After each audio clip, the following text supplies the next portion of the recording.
हरे कृष्णा।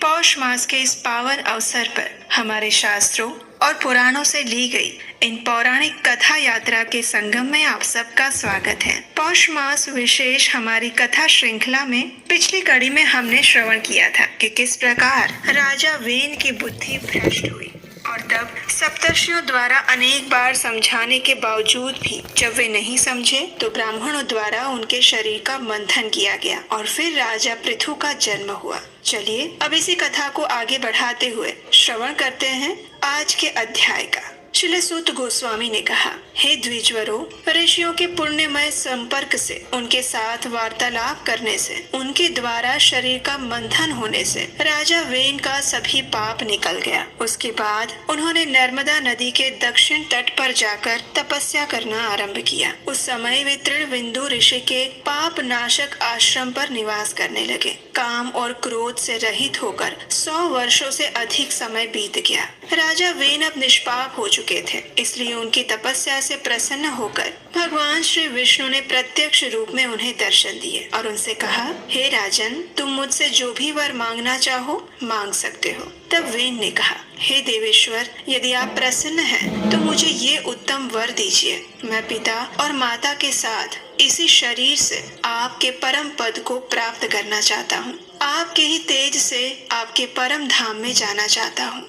तब भगवान श्री हरि ने कहा, हे महाभाग, पूर्व समय में तुम्हारे महात्मा पिता अंग ने भी मेरी आराधना और भक्ति की थी और उसी समय मैंने उन्हें वरदान दिया था कि तुम अपने पुण्य कर्म से मेरे उत्तम धाम को प्राप्त करोगे। अब तुम मुझसे एक पहले का वृतांत सुनो। तुम्हारी माता सुनीता को बाल्यकाल में सुशंख ने कुपित होकर श्राप दिया था और उसके बाद तुम्हारा उद्धार करने की इच्छा से मैंने ही राजा अंग को वरदान दिया था कि तुम्हें सुयोग्य पुत्र की प्राप्ति होगी। तुम्हारे पिता से तो मैं ऐसा कह चुका था और इस समय तुम्हारे शरीर से भी मैं ही राजा पृथु के रूप में प्रकट होकर समस्त लोक का पालन कर रहा हूँ। पुत्र अपना ही स्वरूप होता है, ये श्रुति का सत्य वचन है। इसलिए राजन, मेरे वरदान से तुम्हें उत्तम गति मिल चुकी है। अब तुम एकमात्र दान धर्म का अनुष्ठान करो। दान ही सबसे श्रेष्ठ धर्म है, इसलिए तुम दान दिया करो। दान से पुण्य होता है और पाप नष्ट हो जाता है। उत्तम दान से कीर्ति बढ़ती है और सुख मिलता है। जो भी मनुष्य श्रद्धा पूर्वक सुपात्र व्यक्ति या ब्राह्मण को गाय, भूमि, सोने, धन और अन्न आदि का महादान देता है, वो अपने मन से जिन जिन वस्तुओं की इच्छा करता है वो सब मैं उसे दे देता हूँ। भगवान की ये बात सुनकर राजा वेन ने कहा, हे जगत के नाथ, मुझे दान उपयोगी काल का लक्षण बताइए, साथ ही तीर्थ का स्वरूप बताइए और कौन इसके लिए उत्तम पात्र होता है उसका भी लक्षण बताइए। दान की विधि को विस्तार के साथ बताने की कृपा करें। राजा वेन की जिज्ञासा सुनकर भगवान श्री हरि ने कहा, हे राजन, अब मैं तुम्हें दान का समय बताता हूँ, ध्यान से सुनो। नित्य, नैमित्तिक और काम्य, ये दान काल के 3 भेद हैं। चौथा भेद प्रायिक यानी मृत्यु संबंधी कहलाता है। मेरे अंशभूत सूर्य का उदय होते हुए देखकर जो जल मात्र भी अर्पण करता है, उसके पुण्य वर्धक नित्य कर्म की कहाँ तक प्रशंसा की जाए। उस उत्तम समय के अंदर जो श्रद्धा और भक्ति के साथ स्नान करता है, पितरों और देवताओं का पूजन करके दान देता है, जो अपनी शक्ति और प्रभाव के अनुसार दयार्द्र चित्त से अन्न, जल, फल, फूल, वस्त्र, पान, आभूषण, सुवर्ण इत्यादि वस्तुएं दान में देता है, उसका पुण्य अनंत हो जाता है। हे राजन, मध्याह्न और तीसरे प्रहर में भी जो मेरे उद्देश्य से खान पान आदि वस्तुओं का दान देता है, उसके पुण्य का भी कोई अंत नहीं होता। इसीलिए जो मनुष्य अपना कल्याण चाहता है, उसे तीनों समय निश्चय ही दान देना चाहिए। मनुष्य को अपना कोई भी दिन दान से खाली नहीं जाने देना चाहिए। दान के प्रभाव से मनुष्य बहुत ज्यादा बुद्धिमान, सामर्थ्यशाली, धनाढ्य और गुणवान बनता है।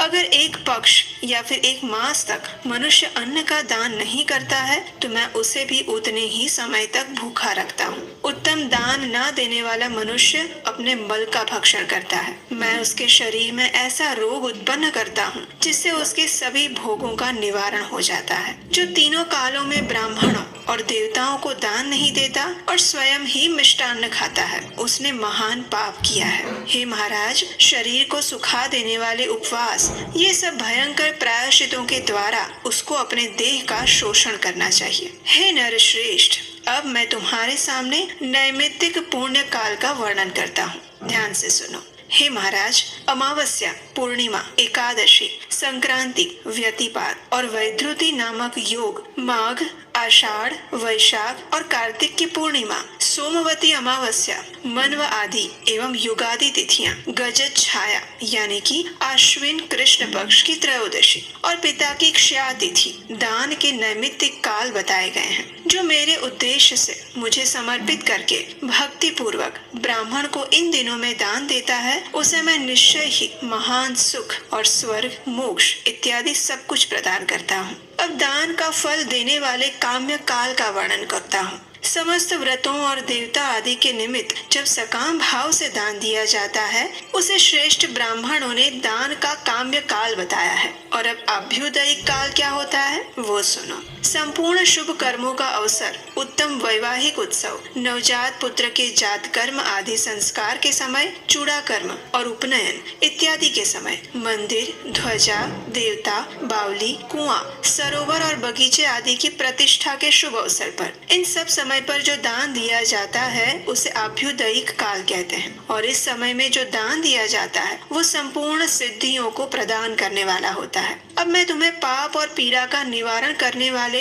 अन्य काल का वर्णन करता हूँ। मृत्यु काल प्राप्त होने पर अपने शरीर के नाश को समझकर दान देना चाहिए। वो दान यमलोक के मार्ग में सुख पहुँचाने वाला होता है। हे महाराज, नित्य, नैमित्तिक, काम्याभुदयिक इन काल से भिन्न अंत्य काल यानी मृत्यु संबंधी काल का भी मैंने तुम्हें परिचय दिया है। ये सभी काल अपने कर्मों का फल देने वाले बताए गए हैं। अब मैं तुम्हें श्रेष्ठ तीर्थों का वर्णन करता हूँ। उत्तम तीर्थों में ये गंगा जी बड़ी पावन जान पड़ती है। इनके सिवा सरस्वती, नर्मदा, यमुना, तापी, चर्मणवती, सरयू, घाघरा और वेणा नदी भी पुण्यमयी तथा पापों का नाश करने वाली है। कावेरी, कपिला, विशाला, गोदावरी और तुंगभद्रा ये भी जगत को पवित्र करने वाली नदियां मानी गई हैं। भीमरथी नदी सदा पापों को भय देने वाली है। वेदिका, कृष्ण गंगा, अन्य श्रेष्ठ नदियां भी उत्तम है। पुण्य पर्व के अवसर पर स्नान करने के लिए इनसे संबंधित अनेक तीर्थ हैं।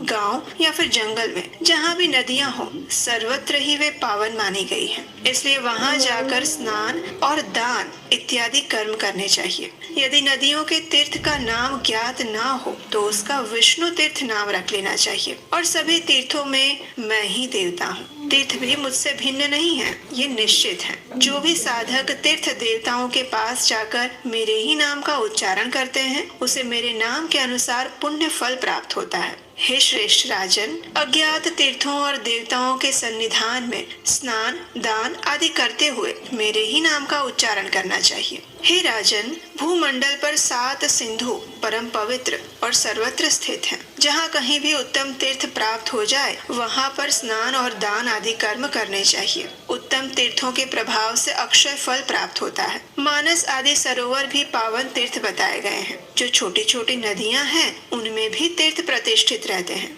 कुएं को छोड़कर जितने भी खोदे हुए जलाशय हैं उनमें भी तीर्थ की प्रतिष्ठा है। भूतल के ऊपर जो मेरु इत्यादि पर्वत हैं, वे सब भी तीर्थ के धाम समान हैं। यज्ञ की भूमि, यज्ञ और अग्निहोत्र में भी तीर्थ की प्रतिष्ठा होती है। शुद्ध श्राद्ध भूमि, देव मंदिर, होमशाला, वैदिक स्वाध्याय मंदिर और घर का पवित्र स्थान तथा गौशाला, ये सब भी उत्तम तीर्थ बताए गए हैं। जिस स्थान पर सोमयाजी ब्राह्मण निवास करते हो वहाँ भी तीर्थ की प्रतिष्ठा है। जहाँ पवित्र बगीचे हों, जहाँ पीपल, ब्रह्म वृक्ष और बरगद का वृक्ष हो, जहाँ अन्य जंगली वृक्षों का समुदाय हो, उन सब स्थानों पर तीर्थ का निवास है। जहाँ पिता और माता रहते हैं, जहाँ पुराणों का पाठ होता है, जहाँ गुरु का निवास है और जहाँ सती स्त्री रहती है, वो स्थान निसंदेह तीर्थ के समान है। जहाँ श्रेष्ठ पिता और सुयोग्य पुत्र निवास करते हैं, वहाँ भी तीर्थ है और ये सभी स्थान तीर्थ माने गए हैं। हे महाप्राज्ञ राजन,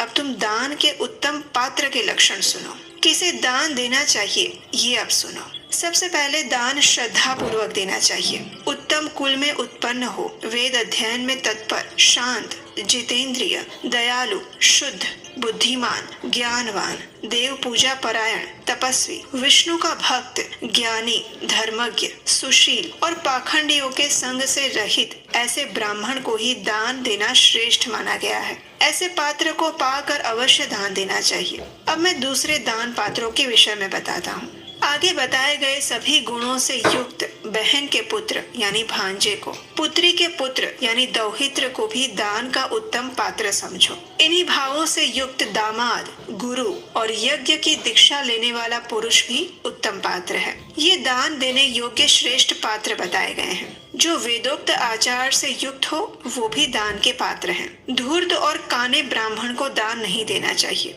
जिसकी पत्नी अन्याय युक्त दुष्कर्म में प्रवृत्त रहती हो, जो स्त्री के वशीभूत रहता हो, उसे दान नहीं देना चाहिए। चोर को भी दान नहीं देना चाहिए। उसे दान देने वाला मनुष्य तत्काल चोर के समान बन जाता है। अत्यंत जड़ और विशेषकर शठ ब्राह्मण को भी कभी दान नहीं देना चाहिए। वेद शास्त्र का ज्ञाता होने के बाद भी जिसके अंदर सदाचार नहीं है, वो श्राद्ध और दान में सम्मिलित करने योग्य ब्राह्मण नहीं माना जाता। श्रद्धा पूर्वक उत्तम काल में, उत्तम तीर्थ में और उत्तम पात्र को दान देने से उत्तम फल मिलता है। हे राजन, संसार में प्राणियों के लिए श्रद्धा के समान पुण्य, श्रद्धा के समान सुख और श्रद्धा के समान तीर्थ कोई नहीं है। हे नृपश्रेष्ठ, श्रद्धा के भाव से युक्त होकर मनुष्य सबसे पहले मेरा स्मरण करे और उसके बाद किसी सुपात्र व्यक्ति के हाथ में दान दे, और इसी प्रकार विधिवत दान करने का जो अनंत फल मिलता है उसे मनुष्य प्राप्त करता है और मेरी कृपा से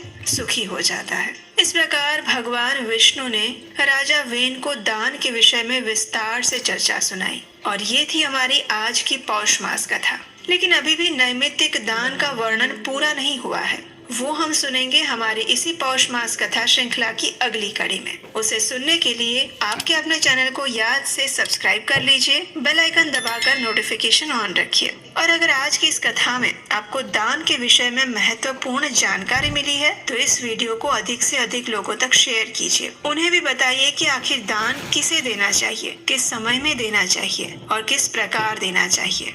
हमारी वैदिक संस्कृति की महानता को अधिक से अधिक लोगों तक पहुंचाने से उसका पुण्य फल भी आपको प्राप्त होगा। और हम आपसे मिलेंगे इसी कथा श्रृंखला की अगली कड़ी के साथ कल प्रातः काल। हरे कृष्णा।